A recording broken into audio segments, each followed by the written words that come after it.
नमस्ते। आज हम एक बहुत ही गहरे प्राचीन श्लोक पर बात करने वाले हैं।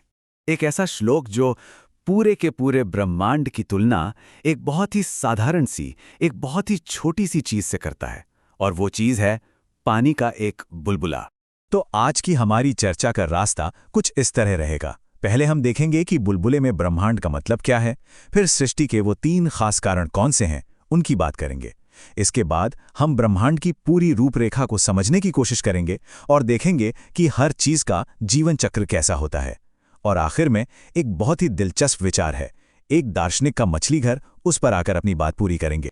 चलिए तो शुरुआत करते हैं इस प्राचीन ग्रंथ की सबसे बड़ी पहेली से। सवाल ये उठता है कि इतनी विशाल, इतनी बड़ी चीज, हमारा पूरा ब्रह्मांड, उसकी तुलना इतनी छोटी सी, पल भर में खत्म हो जाने वाली चीज से आखिर कैसे की जा सकती है? और यही वो सवाल है जो आत्मबोध के 8वें श्लोक के दिल में बसा है। क्या सच में एक अकेला पल भर का बुलबुला पूरे ब्रह्मांड की कहानी बता सकता है? और इसका जवाब वो श्लोक के आखिरी में एक बहुत ही शक्तिशाली छवि में छिपा है। श्लोक कहता है, वे पानी में बुलबुलों की तरह ही उठते हैं, रहते हैं और विलीन हो जाते हैं। सच कहूं तो यही वो चाबी है जिससे इस पूरे श्लोक का मतलब खुलेगा। तो ये है वो प्राचीन रूपरेखा, वो ब्लूप्रिंट जिसे हम आज समझने वाले हैं। ये सिर्फ एक दोहा नहीं है, इसमें सृष्टि की पूरी कहानी छिपी हुई है। तो ये श्लोक सृष्टि को कैसे समझाता है? ये 3 मौलिक कारणों की बात करता है। वो 3 कारण हैं: नींव यानी फाउंडेशन, सामग्री यानी मटीरियल, और निर्देशक यानी डायरेक्टर। और देखिए कितनी खूबसूरती से ये श्लोक सृष्टि की पूरी कहानी को सिर्फ इन 3 अवधारणाओं में समेट देता है। ये हमें एक ढांचा देता है जिससे हम समझ सकते हैं कि आखिर ये सब शुरू कैसे हुआ। अब जो बात सच में कमाल की है वो ये है कि ये तीनों कारण श्लोक के 3 खास संस्कृत शब्दों से जुड़े हैं।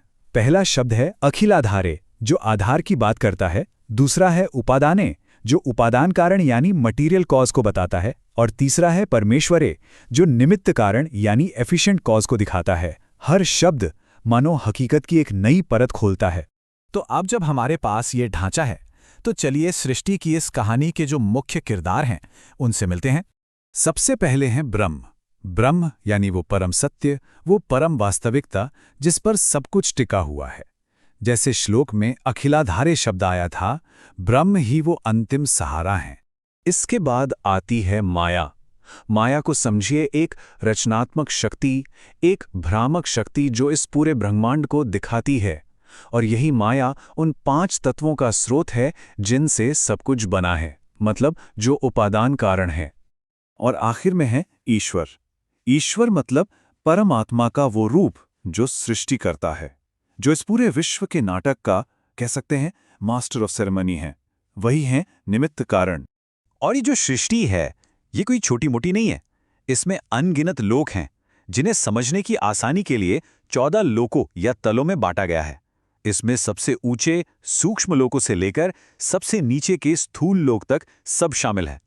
और ये सारी बातें हमें वापस हमारे बुलबुले वाले रूपक पर ले आती हैं। लेकिन अब हमारे पास इसे समझने के लिए एक ज्यादा गहरी समझ है।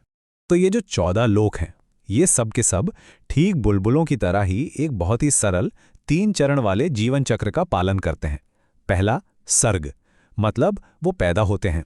दूसरा स्थिति, यानी वो कुछ समय के लिए रहते हैं। और तीसरा लय, मतलब वो विलीन हो जाते हैं, गायब हो जाते हैं।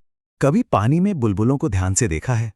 कैसे वो उठते हैं, कुछ पल तैरते हैं और फिर फट जाते हैं। बड़ा दिलचस्प नज़ारा होता है ना? बस ये श्लोक पूरे ब्रह्मांड को ठीक इसी नज़र से देखता है। यहाँ एक और मज़ेदार बात है। बुलबुले के लिए जो संस्कृत शब्द है बुदबुद, वो असल में उसकी आवाज़ की ही नकल है।